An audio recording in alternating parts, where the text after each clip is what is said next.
হাওড়ার শর্ত সাপেক্ষে রামনবমীর মিছিলে অনুমতি কলকাতা হাইকোর্টের।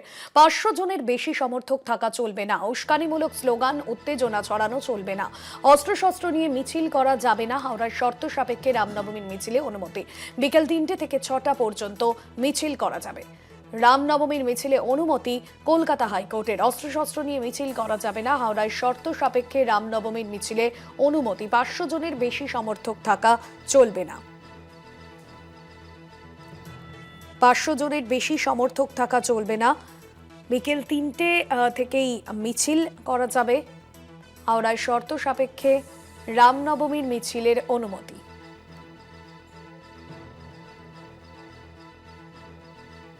26শে মার্চ শর্ত সাপেক্ষে হাওড়ার রামনবমী মিছিলের অনুমতি কলকাতা হাইকোর্টের। মিছিলে কোনো অস্ত্র ব্যবহার করা যাবে না এবং সাম্প্রদায়িক সম্প্রীতি নষ্ট হয় এমন কোনো উস্কানিমূলক স্লোগান বা বক্তব্য রাখা যাবে না। 500-র বেশি সমর্থক মিছিলে যোগদান করতে পারবেন। বিস্তারিত জানবো, পীযূষ কান্তি নাগ রয়েছেন ফোন লাইনে। পীযূষ কান্তি, কলকাতা হাইকোর্ট এই মিছিলে অনুমতি দিয়েছে, তবে কি কি শর্ত সেখানে মেনে চলতে হবে? দেখো, রাজ্যের প্রবল আপত্তি সত্ত্বেও অবশেষে রামনবমীর মিছিলের শর্ত সাপেক্ষ অনুমতি দিল কলকাতা হাইকোর্ট। তবে মিছিলে কোনো রকম অস্ত্র বা ধাতব দ্রব্যের ব্যবহার করা যাবে না। 500 জনের বেশি মিছিলে অংশগ্রহণ করতে পারবে না। গত বছর কলকাতা হাইকোর্টের নির্দেশ সত্ত্বেও 500 জনের জায়গায় 5000 জন সমর্থক যোগ দিয়েছিলেন। তাই এই বিষয়টি রাজ্য বিচারপতির নজরে আনেন এবং যে সময়সীমা ছিল সেই সময়সীমাকে অতিক্রান্ত করে এই মিছিল করা হয়, এমনটাই অভিযোগ রাজ্যের পক্ষ থেকে তুলে ধরা হয়। তবে বিচারপতি পরিষ্কার জানিয়ে দিয়েছেন যে এই 500 জনের সীমিত সমর্থকের মধ্যে মিছিল করতে হবে। তবে এই মিছিলে প্রত্যেক এই 500 জনকে পরিচয়পত্র পুলিশের কাছ থেকে অনুমোদন নিতে হবে।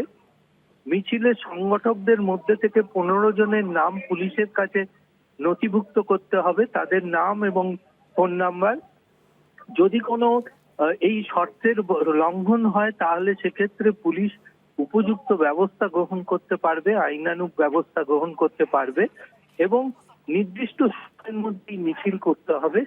এবং যেহেতু ওই অঞ্চলটি, কাজীপাড়া অঞ্চলটি যেহেতু সেন্সিটিভ জায়গা, তাই মিছিল থেকে কোনো রকম উস্কানিমূলক বক্তব্য বা সাম্প্রদায়িক সম্প্রীতি নষ্ট হয় এই ধরনের কোনো স্লোগান বা বক্তব্য রাখা যাবে না।